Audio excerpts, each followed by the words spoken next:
Hi everybody! Today I'm really excited to share with you STL's new wooden ocarina model. I'll be playing it into a ribbon mic that is off screen, and I have some sound treatment up around the room to help dampen some of the reverb so we can hear its natural sound. I will also be playing it back to back with a ceramic ocarina, also from STL in a similar price point, so we have a little bit of a comparison. So let's go ahead and take a listen.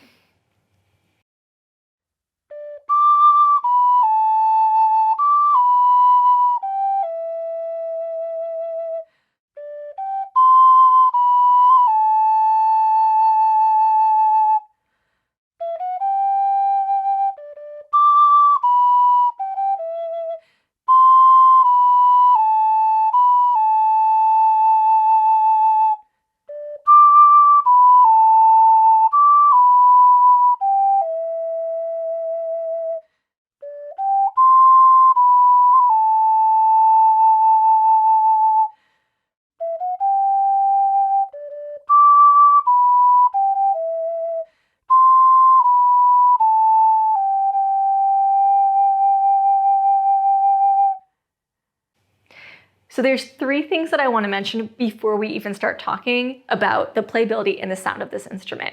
The first is that I'm a sucker for natural wood grain. So I just love how this ocarina looks. And because wood grain is natural, each one of these is going to look unique, which I love. The second thing is that I've noticed that this is a bit lighter than most of the clay ocarinas that I've played. So what that means for me is that my hands and wrists don't fatigue quite as quickly, especially when I'm playing for long periods of time. So this might be an interesting one to try for someone who has weaker hands and wrists.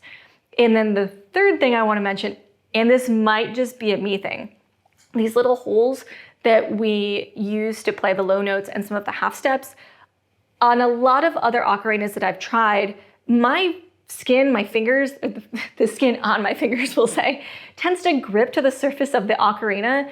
And sometimes I can't move as cleanly or quickly between the notes as I would like to. And for some reason, I don't have that problem at all in this ocarina. I don't know if it's because of the finish or because it's made of wood. I have no idea. But it's just something that I noticed and I wanted to mention. Now, in regards to sound, this is definitely a breathier sounding ocarina, with the lowest notes being less breathy and the highest notes being the most breathy. And that's of course due to airspeed, right? Because it takes slower air to play the lowest notes in tune and faster air to play the highest notes up to pitch and in tune, which means you're going to hear more air in the sound, right? Now, speaking of air, I do notice that this ocarina takes less air to get it in tune at A440 or A442 if you're looking at a tuner. And I actually prefer ocarinas like that because what that means is that I can play longer melodic phrases in one breath, and I like having that option in an instrument. Now, the final thing is that I do notice that there's less resistance naturally built into the instrument, so I have to make sure that I'm really supporting from my diaphragm to create the resistance within myself so that when I'm playing, the scale stays nice and even.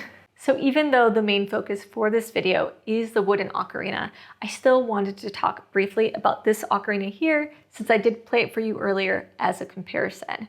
So first thing in regards to sound is this one has what I would consider a bit more of a traditional ocarina sound because it's a little bit more of a pure sound and less windy.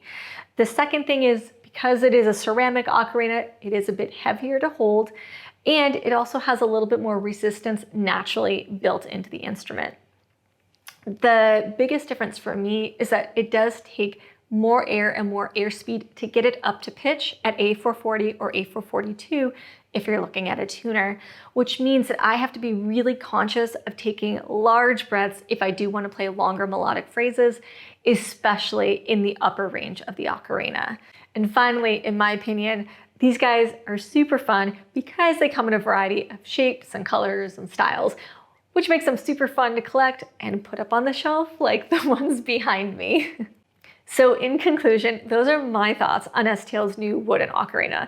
Please feel free to leave your thoughts and questions in the comments down below, and I will also provide links in the description below for the ocarinas that you heard in the video today.